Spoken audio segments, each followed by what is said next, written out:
শুভ সকাল সবাইকে।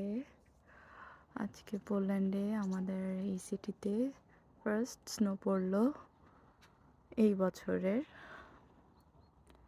এখন পোল্যান্ডের সময় সকাল 8টার মতো বাজে। আর উঠেই দেখি অলমোস্ট সব কিছুই স্নোতে কভার হয়েছে। ফুললি কভার্ড হয়নি এখনও, ফুল স্নো পড়তে আরও দেরি আছে, বাট এই তো হালকা পাতলা পড়া শুরু হয়ে গিয়েছে।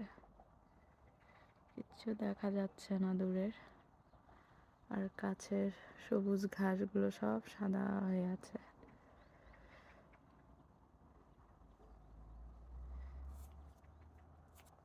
অনেক সুন্দর লাগছে দেখতে।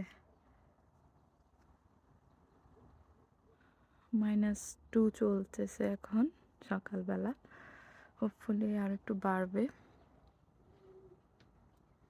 মাইনাস রাতের দিকে থেকে ভোরের দিকে পড়ে, এখন এরকম সব সাদা হয়ে যায়। জানি না ক্যামেরায় কতটুকু বোঝা যাচ্ছে, বাট এগুলো সব সবুজ ছিল কালকে সকাল পর্যন্ত। গতকালকে বেশ রোদ ছিল, বাট আজকে সকাল মানে ভোর থেকেই এরকম স্নো। সুন্দর লাগছে, মাশাআল্লাহ, সুবহানাল্লাহ। সবাই ভালো থাকবেন, আল্লাহ হাফেজ।